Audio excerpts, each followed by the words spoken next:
तुम पहले से डरे हुए हो और उसके बाद तुम अपने दोस्त को फोन करते हो और पूछते हो कि तेरी कितनी पढ़ाई होगी, और तुम्हारे दोस्त बोलते हैं कि मैं तो 10 घंटे पढ़ रहा हूं, 12 घंटे पढ़ रहा हूं, 13 घंटे पढ़ रहा हूं, जिससे कि तुम्हें और डर लगने लगता है। तुम्हें यह लगने लगता है कि सच में तुम एग्जाम के अंदर अच्छा स्कोर करके आ भी पाओगे या नहीं आ पाओगे।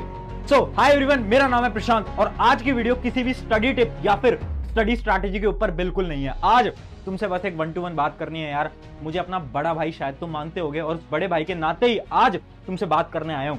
एग्जाम पास आ गए हैं, 1 दिन 2 दिन 3 दिन 7 दिन 15 दिन के अंदर तुम्हारे एग्जाम स्टार्ट होने वाले हैं और अब तुम्हें डर लग रहा होगा। तुम्हें ऐसा लग रहा है ना कि क्या तुम सच में एग्जाम के अंदर अच्छे मार्क्स लेकर आ पाओगे। तुमने पढ़ा तो सब होगा बट दिमाग से चीजें निकल रही होंगी, है ना। लग रहा है ना कि एग्जाम है कल परसों में, क्या होगा कैसे होगा, नंबर आएंगे नहीं आएंगे, पेरेंट्स क्या सोचेंगे, रिश्तेदार क्या सोचेंगे, बहुत सारी चीजें दिमाग में चल रही होंगी, राइट। आगे आने वाली इस वीडियो के 9 से 10 मिनट ध्यान से सुनना, सारी प्रॉब्लम खत्म हो जाएंगी। इस चीज को समझाने के लिए एक लड़के की छोटी सी कहानी सुनाता हूं। एक लड़का था जो कि तुम्हारी तरह बहुत बड़े बड़े सपने देखता था और उसके बाद उसने एक सपना देखा बोर्ड के अंदर अच्छे मार्क्स लाने का। उसने एक प्लान भी बनाया, आखिरी के 1 महीने के लिए पढ़ने के लिए बहुत अच्छा प्लान बनाया। 1-2 दिन पढ़ा बट उसके बाद कुछ मेडिकल इश्यूज की वजह से वो नहीं पढ़ पाता। उसके बाद क्या होता है, एग्जाम में केवल बचे थे 5 से 7 दिन। अब उसके पास 2 रास्ते थे, या तो वो गिव अप कर दे या तो वो मान ले कि ठीक है यार मेरी हेल्थ खराब थी, बहुत सारे रीजंस थे जिसकी वजह से मैं नहीं पढ़ पाया, या फिर उसके पास दूसरा रीजन था कि हर किसी को गलत प्रूव करके दिखाए और अपना बेस्ट लगा दे जितना भी टाइम बचा है। चाहे उसके अंदर उसके अच्छे परसेंटेज आए ना आए फर्क नहीं पड़ता, बट एटलीस्ट अपना बेस्ट लगा दे।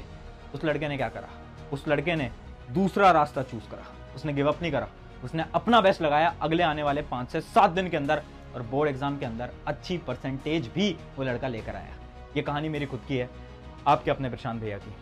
और ये कहानी आज मैं तुम्हें इसलिए सुना रहा हूं क्योंकि बहुत सारे तुम्हारे मन में डाउट्स चल रहे होंगे। देखो, जिंदगी में हमेशा तुम्हारे पास 2 रास्ते होते हैं, 2 ऑप्शंस होते हैं। पहला ऑप्शन ये बोलता है कि छोड़ दे, गिव अप कर दे। सबसे आसान रास्ता है गिव अप करना। आज तुम गिव अप कर सकते हो, तुम्हारे पास रास्ता है। खुद को तुम बहुत सारे रीजंस दे सकते हो, ठीक है कि ठीक है यार मेरे तो ना ये फाइनेंशियल कंडीशन अच्छी नहीं थी, मेरे तो पेरेंट्स ने मुझे अच्छी कोचिंग में नहीं डाला, मेरा तो ना ये हो गया था, हेल्थ इश्यूज हो गया था, बहुत सारे रीजंस है। हार मान सकते हो। बट एक और रीजन है जो कि तुम खुद को बोल सकते हो कि यार गिव अप नहीं करूंगा, जितना समय है, जितना समय बचा है उसमें अपना बेस्ट लगाऊंगा या लगाऊंगी, फिर चाहे कुछ होता है, मार्क्स आए ना आए फर्क नहीं पड़ता, अपना तो बेस्ट लगाएं, अपनी तो जी जान लगाएं। कौन सा रास्ता चूज करना चाहते हो, डिसीजन तुम्हारा है यार। मुझे पता है एग्जाम बहुत पास है और तुम्हें लग रहा होगा कुछ नहीं हो सकता, बट मैं फिर से बोल रहा हूं बहुत कुछ हो सकता है। जितना समय बचा है उसमें बहुत कुछ किया जा सकता है। तुम्हें बस मेहनत करनी पड़ेगी, चाहे 1 दिन है 2 दिन है फर्क नहीं पड़ता, मेहनत करनी पड़ेगी। बट बहुत सारे स्टूडेंट्स पूछते हैं कि भैया बट हमें ना डर लग रहा है। तो मैं पूछता हूं किस बात का डर? रिजल्ट का डर। रिजल्ट का डर लग रहा है ना, रिजल्ट कैसा आएगा, क्या होगा क्या नहीं होगा। मेरे दोस्त एक बात बताओ, तुम्हारे पेरेंट्स आज के समय पर महीने के कितने भी पैसे कमाते हो, चाहे 10,000 20,000 1 लाख 2 लाख 5 लाख 10 लाख जितने भी कमाते हो, बट जिस दिन तुम खुद की मेहनत से 500 रुपए भी कमाओगे ना, उसकी वैल्यू तुम्हारे लिए बहुत ज्यादा होगी या नहीं होगी? खुद की मेहनत की 500 रुपए कितने ज्यादा वैल्यूबल होंगे ना तुम्हारे लिए। सिमिलरली ये जो रिजल्ट है ना, ये तुम्हारी खुद की मेहनत का है यार। ये तुम अपनी मेहनत से अपनी पढ़ाई से लेकर आने वाले हो, तो डर किस बात का यार, खुद का रिजल्ट है ना। अब बहुत स्टूडेंट्स ये भी पूछेंगे कि भैया हमारा तो ना पढ़ने का मन ही नहीं करता, बहुत मेरे दोस्त हैं वो तो बहुत पढ़ लेते हैं, वो ये कर लेता है वो ये कर लेता है। मेरे दोस्त, तुम्हारा पढ़ने का मन नहीं करता ना, ये तो बहुत अच्छी बात है। एक बात समझाता हूं, जिसका पढ़ने का मन कर रहा है वो क्या कर रहा है, वो पढ़ाई कर रहा है और वो क्लास के अंदर टॉप कर दे रहा है। कोई अलग चीज नहीं है, कोई नई बात नहीं है, बहुत आसान है। बट एक वो स्टूडेंट जिसका पढ़ने का मन नहीं कर रहा बट फिर भी वो अपने मन के खिलाफ जाकर, माइंड के खिलाफ जाकर पढ़ाई करता है और मार्क्स ज्यादा अच्छे नहीं भी लेके आता बट एटलीस्ट वो पढ़ाई करता है और मेहनत लगाता है। अगर तुम इतना भी कर लेते हो ना, इसका मतलब क्या है, तुम हो रियल टॉपर। रियल टॉपर वो नहीं है जिसका पढ़ने में मन कर रहा है, वो पढ़ाई करे जा रहा है करे जा रहा है करे जा रहा है, अरे 98 99 लेकर आ जाता है, वो टॉपर नहीं है। रियल टॉपर तुम बन सकते हो। कैसे? तुम्हारा पढ़ने का मन नहीं करता, मन को मनाओ, मन के खिलाफ जाओ और बोलो यार नहीं यार, 1 से 2 दिन 3 दिन 4 दिन 5 दिन है, पढ़ना है, करना है, मेहनत लगानी है, मन के खिलाफ जाओ। जिस दिन तुमने इस मन को कंट्रोल कर लिया उस दिन तुम रियल टॉपर बन जाओगे। फिर चाहे तुम्हारे मार्क्स 70 रह जाएं, 80 रह जाएं, 50 रह जाएं, फर्क नहीं पड़ता, बट असली टॉपर तुम बन जाओगे जिस दिन तुमने इसको कंट्रोल कर लिया। तो सारी कहानी यहां से चलती है। और यार तुम अपने पेरेंट्स से क्यों इतना डरते हो? भैया पेरेंट्स क्या सोचेंगे, भैया क्या होगा, अगर भैया रिजल्ट नहीं आए तो पेरेंट्स रिश्तेदार सब डिसअपॉइंटेड हो जाएंगे। मेरा एक सवाल है, रिजल्ट किसका है, उनका है तुम्हारा? तुम्हारा? तो तुम्हें इतना ज्यादा फर्क क्यों पड़ रहा है भैया? क्योंकि पेरेंट्स ना बहुत डांटेंगे, उनकी बहुत ज्यादा एक्सपेक्टेशंस हैं। मेरे दोस्त, तुम्हारी पेरेंट्स की पता है क्या एक्सपेक्टेशन है? कि तुम जिंदगी में मेहनत करना सीख लो, मेहनत करना सीख लो। आज के समय पर अगर मैं याद करूंगा अपने बोर्ड्स के दिन, तो उस समय पर मुझे बड़ा ही टेंशन होती थी, बट आज मैं देखकर हंसता हूं, क्योंकि उस समय से मैंने मेहनत करना सीखा। टेंशन बहुत हुई, बट वो जो फेज होता है ना, ये आखिरी के जो एग्जाम का टाइम होता है, इससे मैंने मेहनत करना सीखा। और जो तुम्हारे पेरेंट्स है वो कुछ ज्यादा नहीं चाहते, वो बस इतना चाहते हैं कि तुम मेहनत करना सीख जाओ, फिर चाहे तुम्हारे नंबर कम रह जाएं। मैं गारंटेड बोल रहा हूं, आज तुम्हें चीज समझ नहीं आएगी, आज से 3-4 साल बाद तुम बोलोगे बात तो एकदम सच थी। ये हो गई इंपॉर्टेंट चीज। अब ध्यान से सुनना, आखिरी का टाइम है, शायद 1 दिन 2 दिन तुम्हारे एग्जाम ऑलमोस्ट स्टार्ट होने वाले हैं। कुछ चीजें बता रहा हूं, उन चीजों को बिल्कुल फॉलो करना। अगर आपने ये चीज, एक साइकिल बताने वाला हूं, इस साइकिल को फॉलो करा, मार्क्स 10 से 15 इंक्रीज होंगे ही होंगे। एक साइकिल दिखा रहा हूं, ध्यान से देखना। ये एक पूरी की पूरी साइकिल है। इसका पहला स्टेप है रिवीजन।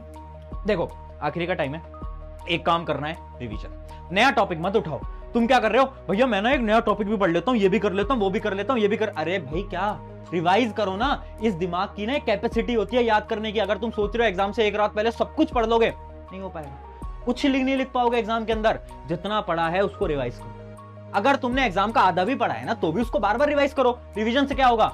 दिमाग के अंदर जाएगा और एग्जाम के अंदर तुम अच्छी तरीके से लिखकर आ पाओगे। अगला पॉइंट क्या है? अगला है नो सैंपल पेपर। देखो, एग्जाम से एक दिन पहले, क्या बोल रहा हूं, एग्जाम से एक दिन पहले मॉक टेस्ट या फिर सैंपल पेपर मत लगाना। पता है क्यों? क्योंकि होता क्या है, इमेजिन करो तुमने एक सैंपल पेपर लगाया और वो थोड़ा टफ सैंपल पेपर था। अब होगा क्या कि तुम्हारा जो कॉन्फिडेंस है वो एकदम डाउन आ जाएगा। और देखो, कोई भी एग्जाम है ना, वो एग्जाम होते हैं कॉन्फिडेंस के लिए।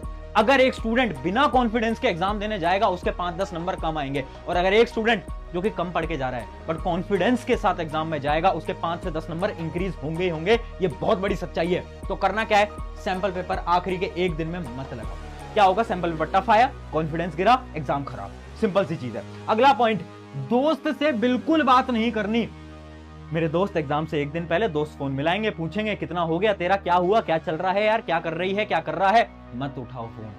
क्या बोल रहा हूं मैं? मत उठाओ फोन। भैया, दोस्ती का क्या होगा? एग्जाम के बाद बनाएंगे दोस्ती, अभी नहीं। मत उठाना फोन, क्योंकि वो बोलेंगे यार मैंने तो ये चैप्टर भी करा है, ये क्वेश्चन भी करा है, और उससे भी तुम्हारा कॉन्फिडेंस डाउन हो जाएगा। कॉन्फिडेंस का गेम है सारा, याद रखना। अगला पॉइंट क्या है? अगला पॉइंट है स्टे अवे फ्रॉम फोन। इस समय पर अपने मोबाइल फोन से 1 दिन के लिए, 2 दिन के लिए थोड़ी दूरी बना लो यार, ठीक है? अब स्टूडेंट्स क्या करते हैं? रिफ्रेश होने के लिए इंस्टा रील चलाते हैं। क्या कर रहे हो यार? उससे तुम्हारा दिमाग और कंज्यूम हो रहा है। वो जो इंस्टा, यूट्यूब शॉर्ट्स पे तुम गाने सुनते रहते हो ना, एग्जाम के अंदर भी वही गाने बजने वाले हैं, ठीक है? तो इसलिए फोन से थोड़ा दूर हो जाओ। अगला स्टेप क्या है? अगला स्टेप है हमारा recall all in morning. Morning के अंदर सब कुछ हमें रिकॉल करना है। देखो, ध्यान से सुनो। जो आपका एग्जाम से एक दिन पहले का टाइम होता है ना, जब एग्जाम की जो सुबह होती है, बेसिकली उस सुबह में आपको सारी चीजें रिकॉल करनी होती है। मैं बोल रहा हूं फास्ट रिवीजन, जिसको हम बोलते हैं। 1 से 2 घंटे के अंदर पूरे के पूरे सब्जेक्ट को आपको फटाफट रिवाइज करना होता है। ये बहुत इंपॉर्टेंट टेक्निक है। एग्जाम से की जो सुबह होती है ना, अगर आपने कर लिया, एग्जाम बहुत अच्छा जाएगा। एक बार ट्राई करके देखना। और लास्ट हमारा पॉइंट है गुड स्लीप। सबसे बड़ी गलती जो स्टूडेंट्स करते हैं, एग्जाम है, ठीक है, 2 घंटे सोएंगे, 3 घंटे सोएंगे, ये जो लोग तुम्हें बता रहे हैं, बात मत मानना, बिल्कुल मत मानना। पता है क्यों? ब्रेन थोड़ा, अगर तुम स्टडी करोगे, तुम समझोगे कि जो आपकी मेमोरी है ना, वो स्लीप से बनती है। अगर तुम सोओगे नहीं, मेमोरी बनेगी नहीं। मेमोरी नहीं बनेगी, एग्जाम के अंदर क्या लिख के आओगे? 7 से 8 घंटे एग्जाम से पहले सोना ही सोना है। ये पूरी की पूरी साइकिल है। अगर इस साइकिल के बाद भी तुम्हारे एग्जाम अच्छे नहीं जाते, एक लाइन बता रहा हूं। लाइन क्या है? मूवी देखिए, मूवी के अंदर अगर किसी मूवी की एंडिंग जो होती है, अगर वो सैड एंडिंग होती है, अगर हीरो मूवी के अंदर मर जाता है, तो क्या होता है? मूवी का पार्ट 2 आने वाला होता है। समझ पा रहे हो? तो अगर तुम्हारे भी मार्क्स कम आते हैं, इसका ये मतलब नहीं है पिक्चर तुम्हारी खत्म हो गई। याद रखना, अगर मार्क्स कम आए तो पिक्चर अभी बाकी है मेरे दोस्त। अगला एग्जाम होगा शायद कहीं और, तुम ये जो मूवी जो तुम्हारी अधूरी रह गई है, इस मूवी को पूरा करने वाले हो। इस बात को याद रखना।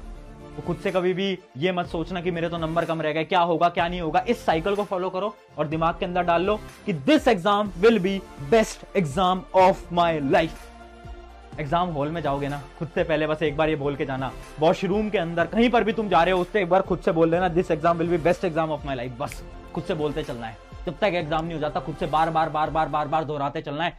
ट्रस्ट मी, तुम्हारा सच में एग्जाम बहुत अच्छा जाएगा। और यही कमेंट आपको आज की वीडियो में डालना है, this exam will be best exam of my life. अभी के अभी इस कमेंट को कर देना। शुक्रिया एवरीवन, मेरा नाम है प्रशांत। आई होप कुछ आपको सीखने को मिला होगा and all the best for your exams. I hope तुम सबके सब एग्जाम के अंदर फोड़ के आने वाले हो। Take care.